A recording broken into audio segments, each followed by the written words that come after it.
திருப்பத்தூரில் மத்திய அரசை கண்டித்து 2020 நவம்பர் 26 டெல்லியில் விவசாயிகள் போராட்டம் தொடங்கிய 4ஆம் ஆண்டு நினைவு தினத்தையொட்டியும் பல்வேறு கோரிக்கைகளை வலியுறுத்தியும் கண்டன ஆர்ப்பாட்டத்தில் ஈடுபட்ட விவசாயிகள் சங்கத்தினர் திருப்பத்தூர் நகர் பகுதியில் உள்ள ஸ்டேட் பேங்க் முன்பு மத்திய அரசை கண்டித்து 2020 நவம்பர் 26 டெல்லியில் விவசாயிகள் போராட்டம் தொடங்கி 4ஆம் ஆண்டு நிறைவு தின கண்டன ஆர்ப்பாட்டம் மற்றும் விவசாயிகளின் அனைத்து கடன்களையும் தள்ளுபடி செய்யும் மின்சார திருத்த சட்டம் 2022 ரத்து செய்ய வேண்டும் என்றும் விவசாயிகள் ஒப்புதல் இல்லாமல் நிலம் கையகப்படுத்துவதை நிறுத்தப்பட வேண்டும் என்றும் 100 நாள் வேலை 200 நாட்களாக உயர்த்தவும் 100 நாள் வேலைக்கு ஒரு நாள் கூலியாக 600 வழங்கிடவும் வன உரிமை சட்டம் 2006 நடைமுறைப்படுத்தவும் ஸ்மார்ட் மீட்டர் திட்டத்தை கைவிடவும் உற்பத்தி செலவு +50% குறைந்தபட்ச ஆதார விலை அறிவித்து சட்ட அங்கீகாரம் வழங்கிட வேண்டும் என பல்வேறு கோரிக்கைகளை வலியுறுத்தி மத்திய அரசுக்கு எதிராக கண்டன கோஷங்களை எழுப்பி தலைமை மாவட்ட செயலாளர் தமிழ்நாடு விவசாய சங்கம் முல்லை காமராஜ் தாலுகா செயலாளர் வேணுகோபால் கேசவன் ஐக்கிய விவசாயிகள் முன்னணி அகில இந்திய விவசாயிகள் சங்கம் ஏஐடியூசி சிஐடியு மற்றும் தமிழ்நாடு விவசாயிகள் சங்கத்தினர் என 60க்கும் மேற்பட்டோர் கண்டன ஆர்ப்பாட்டத்தில் ஈடுபட்டனர்.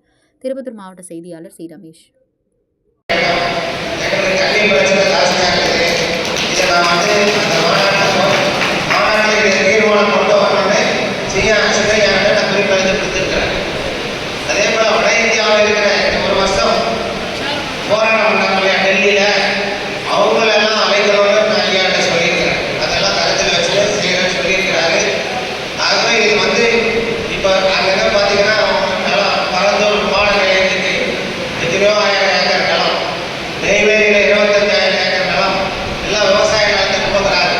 அடிமாட்டு வரைக்கும் அரசாங்கத்தின் கார்பரேட் நிறுவனத்துக்கு கொடுக்குறாங்க.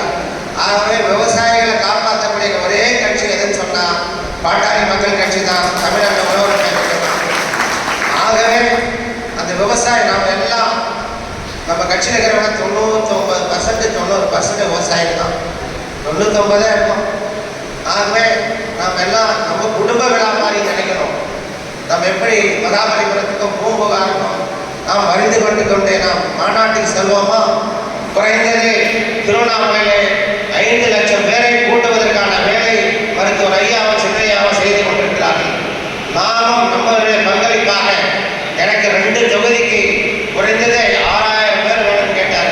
நான் 5000 பேர், திருப்பத்தூர் தொகுதிக்கு 2500 பேரும், ஜோலார்பேட்டை தொகுதிக்கு 2500 பேர், ஆக 5000 பேர். 18 ஒன்றிய நகர செயலாளர்கள் இருக்கிறார்கள். கணக்கு போட்டுதான் ஆளுங்க 300 பேர் கொண்டாந்தா என்னாச்சு? முடியுமா? முடியாதா?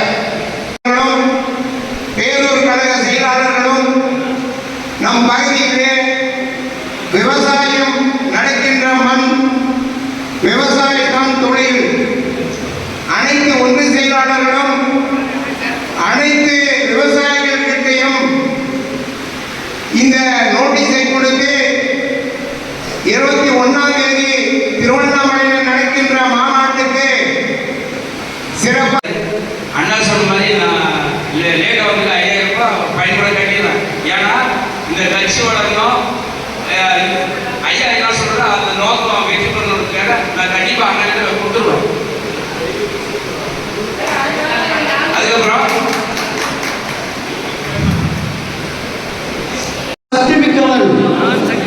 நான் சாதனையாளன், என்னால் முடியும், வெற்றி நிச்சயம் சொல்லி கண்டிப்பா நம்ம திருவண்ணாமலை சார்பாக பொதுக்குழு தீர்மானங்களை படிக்க வாய்ப்பளித்ததற்கு நன்றி.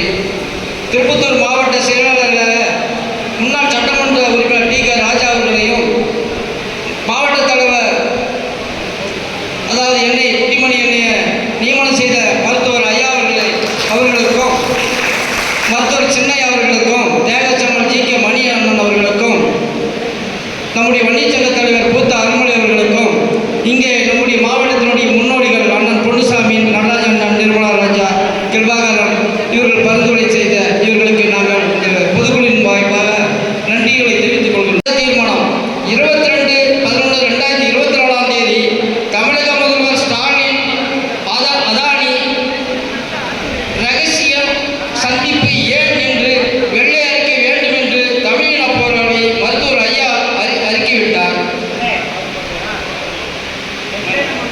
வன்மையாக கண்டிக்கின்றது தமிழக முதல்வர் அவர்களை. அடுத்து பாட்டாளி மக்கள் கட்சியின் சார்பில் வருகின்ற 21/12/2024 தேதி சனிக்கிழமை அன்று திருவண்ணாமலையிலே தமிழ்நாடு உழவர் பேரவையின் சார்பாக மாநில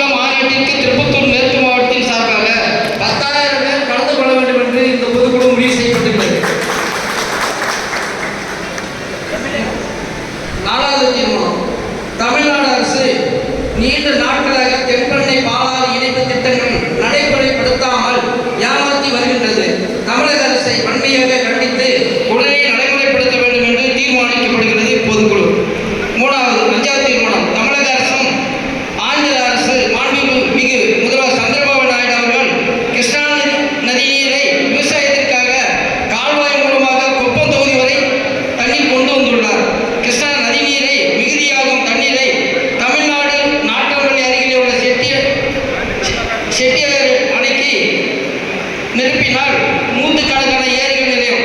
இதை தமிழக அரசு ஆந்திர அரசிடம் கேட்டு பெற நடவடிக்கை எடுக்க வேண்டும் என்று பொதுக்குழு தீர்மானம் வற்புறுத்துகிறது. 6வது தீர்மானம், விவசாய வேலைகளுக்கு பற்றாக்குறையால் விவசாயம் அழிந்து வருகின்றது. விவசாய தொழில் செழிக்க வேண்டும் என்றால் மத்திய அரசு, மாநில அரசு மகாத்மா காந்தி வேலை உறுதி திட்டம், அதாவது 100 நாட்கள் வேலை, விவசாய வேலைக்கு மாற்ற வேண்டும் என்று மத்திய அரசையும் மாநில அரசையும் இடம் உத்தரவிட வேண்டும் என்று இப்பொதுக்குழு வற்புறுத்துகின்றது. 7வது தீர்மானம், தமிழக அரசு அனைத்து ஜாதிகளையும் ஜாதிவார கணக்கெடுத்து அனைத்து ஜாதிகளுக்கும் இடஒதுக்கீடு வழங்க வேண்டும் என்றும், தற்போது நீதிமன்றம் வழிகாட்டிப்படி வன்னியர்களுக்கு 10.5% இடஒதுக்கீடை வழங்க இப்பொதுக்குழு வற்புறுத்துகிறது. 8வது தீர்மானம், திருப்பத்தூர் நகராட்சி முழுவதும் குப்பைகள் குவிந்து கிடக்கின்றது. இந்த குப்பைகளை 1 மாதத்திற்குள் அப்புறப்படுத்த வேண்டும். அப்படி இல்லை என்றால் பாட்டாளி மக்கள் கட்சியின் சார்பில் திருப்பத்தூர் நகராட்சியின் அலுவலகம் முன்பு போராட்டம் நடைபெறும் என்று முடிவு செய்து இப்பொதுக்குழு அறிவிக்கின்றது.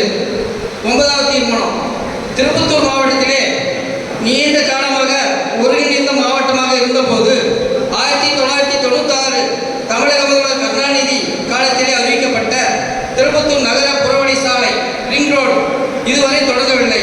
திருப்பத்தூர் மாவட்டமாக பிரிக்கப்பட்டு 5 ஆண்டுகள் ஆகிவிட்டது. தற்போது திருப்பத்தூர் நகரத்திலே போக்குவரத்து மிகவும் மோசமாக இருப்பதால் உடனடியாக தொடங்க வேண்டும் இத்திட்டத்தை பொதுக்குழு வற்புறுத்துகிறது. 10வது தீர்மானம், திருப்பத்தூர் மேற்கு மாவட்டத்தில் நீண்ட காலமாக வன்னியர் சங்கம் முதல் பாட்டாளி மக்கள் கட்சியின் வளர்ச்சிக்கு போராட்டங்களில் கலந்து கொண்டு சிறை சென்றவர்கள் பல பேர் முன்னோடிகள் இருந்துவிட்டார்கள். அவர்களுக்கு 1 நிமிடம் இரங்கல் தெரிவிக்க இப்பொதுக்குழு தீர்மானிக்கப்படுகிறது.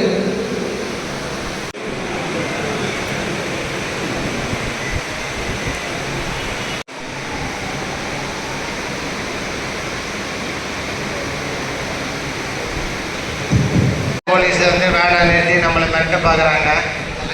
நம்மளாம் இந்திய இராணுவத்தையே பார்த்தவங்க. அப்பெல்லாம் இவங்க வேலையை சேர்த்துக்க மாட்டாங்க. விளைவிக்கிற போலீஸ்லாம் தலை மார்க்கமாக வர முடியவில்லை, ஆதாய மார்க்கமாக தான் வர முடிந்தது.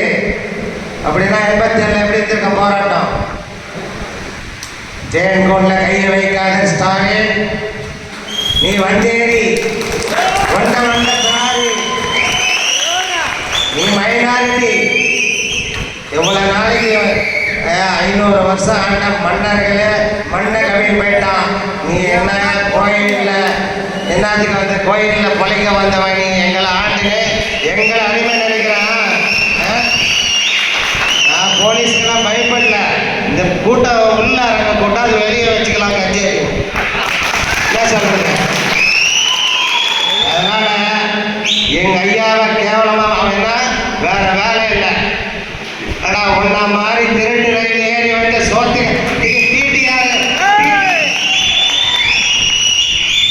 டிடிஆர் வந்து வரும்போது கக்கூஸ்குள்ள ஒழிஞ்சிக்கலாம். டிக்கெட் இல்லாத நீ இன்னைக்கு உலக பணக்காரன் ஆகிட்டு எங்களை மிரட்டுற நீ.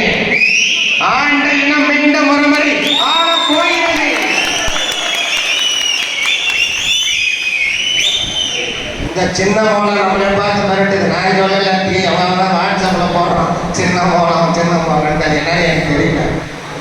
ஆகையால நான் என்ன சொல்றேன், நான் ஐயா என்ன சொன்னாரு, அமெரிக்காவில் அதானி குடும்பத்தை மேல வழக்கு போட்டிருக்காங்க. அது தமிழ்நாடு பேரும் சேர்ந்துருக்குது. இந்த தமிழ்நாட்டுக்கு அவமானம் அமெரிக்காவிலேயும் போயிருக்குதுன்னு சொன்னாரு. அந்த மணி மூத்த பத்திரிகையாளர் சொல்றாரு, தமிழ்நாட்டில் ஒருத்தர் கூட துப்பு இல்லை, ஓல்டு இஸ் கோல்டு. ராமதாஸ் சொல்லியிருக்காரு. 21,000 கோடி ஊழல் பண்ணிக்கிறான். அவனுக்கு முடியல அவனால.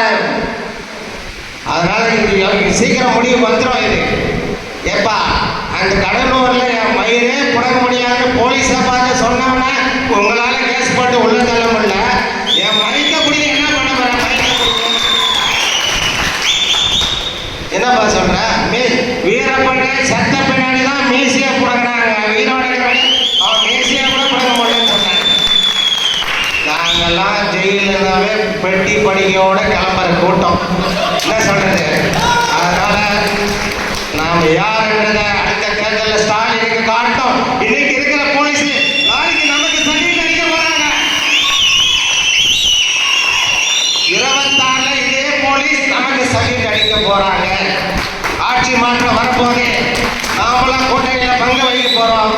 ஒத்திமையாக செயல்படுவோம், மாநாடு சிறைப்படைவோம் என்று சொல்லி என்னுடைய அருமை நண்பன் வேலுச்சாமி அவர்களை பேசும்படி.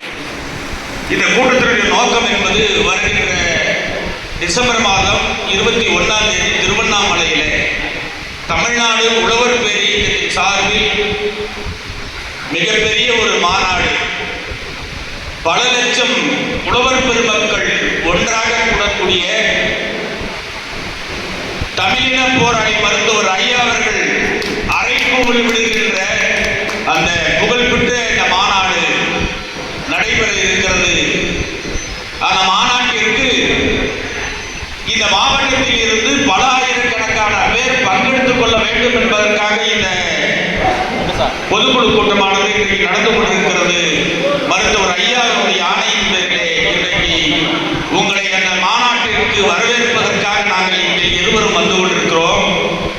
எனக்கு இறுதியாக இந்த நல்ல கருத்துக்களை எல்லாம் உழவர் பேரி இயக்கத்தினுடைய மாநில தலைவர் மதிப்பிற்குரிய கோ ஆலயமணி அவர்கள் பேச இருக்கிறார்கள்.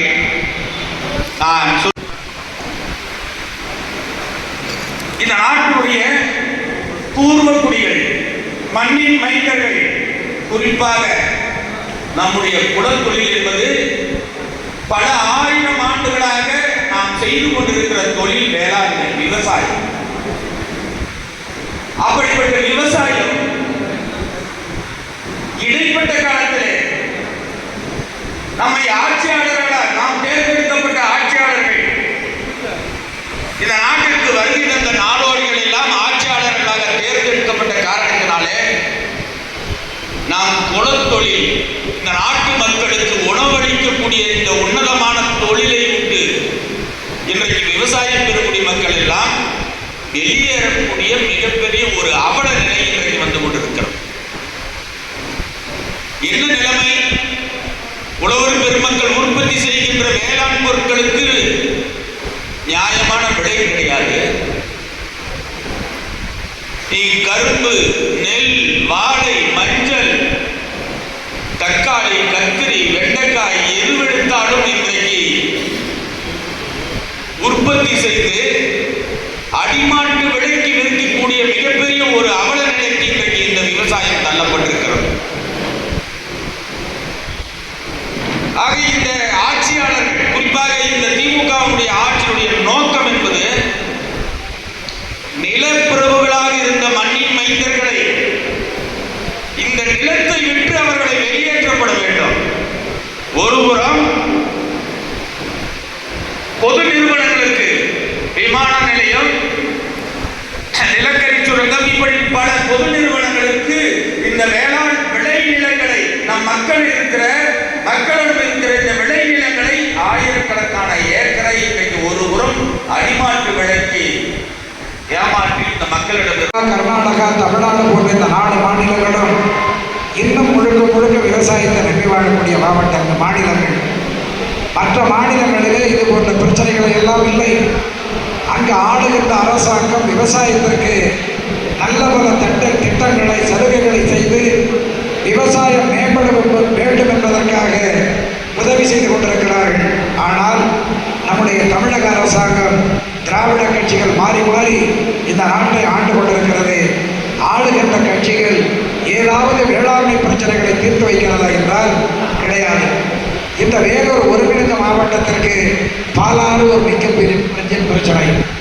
இந்த பாலாறு வெள்ள காலங்களில், மழை நேரங்களில் மழையிலிருந்து வருகின்ற அந்த தண்ணீரானது ஏற்றி வைக்கப்படாமல் வீணாக கடலிலே கிடக்கின்ற ஒரு கொடுமை அரங்கேறிக் கொண்டிருக்கிறது. இதை இப்படி இருக்கக்கூடாது. இந்த வெள்ளத்தை தடுத்து நீர்வள ஆதாரத்தை பெருக்க வேண்டும் என்று பாட்டாளி மக்கள் கட்சியினுடைய நிறுவனர் மருத்துவர் ஐயா அவர்கள் கடந்த ஒரு 30 ஆண்டுகளுக்கு முன்னால் இருசக்கர மிதிவண்டியிலே பாலாற்று முனையில் இருந்து கடலில் கடக்கக்கூடிய இடங்கள் வரை மிதிவண்டு பரப்புரை பயணத்தை மேற்கொண்டு மக்களிடத்திலே இந்த ஆற்றினுடைய பிரச்சனைகளை எல்லாம் சொல்லி நிறைவாக அரசாங்கத்திற்கு கோரிக்கை வைத்தார்கள். அதே போல நம்முடைய பாட்டாளி மக்கள் கட்சியினுடைய போராளி, கட்சியினுடைய தலைவர் மரியாதைக்குரிய அண்ணன் அன்புமணி ராமதாஸ் அவர்கள் பாலாறு துருங்குகிற இடத்திலிருந்து முடிகின்ற வரை ஒரு ஒரு பரப்புரை பயணத்தை மேற்கொண்டு எல்லா இடங்களிலும் பொதுக்கூட்டங்கள் நடத்தி மக்களிடத்தில் எடுத்து வைத்து அரசாங்கம் இந்த பிரச்சனை தீர்க்க வேண்டும் என்று சொன்னார்கள். 5 கிலோமீட்டர் அல்லது 10 கிலோமீட்டருக்கு ஒரு இடத்திலே ஒரு தடுப்பணையை கட்டி கடலில் வீணாக கலக்கக்கூடிய அந்த தண்ணீரை தேக்கி இந்த மண்ணில் நீர்வள ஆதாரத்தை பெருக்க வேண்டும், அதன் மூலமாக வேளாண்மை பெருக்க வேண்டும் என்று பல கோரிக்கை வைத்தார்கள். ஆனால் அரசாங்கம் செவிமடுத்து கேட்கவில்லை. இந்த மட்டுமல்ல, இந்த திருப்பத்தூர் மண்ணிலே விவசாயம் 2 சர்க்கரை ஆலைகளை இந்த நிர்வாகம் முடக்கி வைத்திருக்கிறது. அதாவது திருப்பத்தூர் கூட்டுறவு சர்க்கரை ஆலை, ஆம்பூர் கூட்டுறவு சர்க்கரை ஆலை, இந்த 2 ஆலையுமே இன்றைக்கு மூடி கிடக்கிறது. அதில் வேலை செய்த பணியாளர்கள், அதிகாரிகள் இன்றைக்கு அந்த வேலையை தவித்துக் கொண்டிருக்கிறார்கள். கரும்பை விளைவிக்கக்கூடிய விவசாயிகளுக்கு நிலுவைத் தொகை பாக்கி இருக்கிறது. அந்த நிலுவைத் தொகையை வழங்கப்படாமல் இருந்து கொண்டிருக்கிறது. ஆகவே அந்த நிலுவைத் தொகை வழங்க வேண்டும் என்று பல போராட்டங்களை நம்முடைய இயக்கம் நடத்தி இருக்கிறது. இந்த கரும்பு விவசாயிகள் இன்றைக்கு விவசாயம் செய்ய முடியாமல் ஒரு நிலைக்கு தள்ளப்பட்டிருக்கிறார்கள். ஆகவே இந்த அரசாங்கம் திருப்பூர் கூட்டுறவு சர்க்கரை ஆலையையும் மீண்டும் செப்பனிட்டு இயக்க வேண்டும். அதன் மூலமாக கரும்பு விவசாயிகளுடைய ஆதாரத்தை, வாழ்வாதாரத்தை பாதுகாக்க வேண்டும் என்ற கூட்டத்தின் வாயிலாக கேட்டுக்கொள்கிறேன். இங்கு மட்டுமல்ல, மயிலாடுதுறை மாவட்டத்தில் புரட்சித் தலைவர் எம்ஜிஆர் அவர்களால் துவக்கப்பட்ட நடிப்பிசை புலவர் KR ராமசாமி கூட்டுறவு சர்க்கரை ஆலையும் பல கோடி ரூபாய் செலவிட்டு அந்த ஆலையை திறந்து வைத்தார்கள். அந்த ஆலை மூடி கிடக்கிறது. மூடி கிடப்பதோடு மட்டுமல்ல, அந்த கட்டிடங்கள் எல்லாம்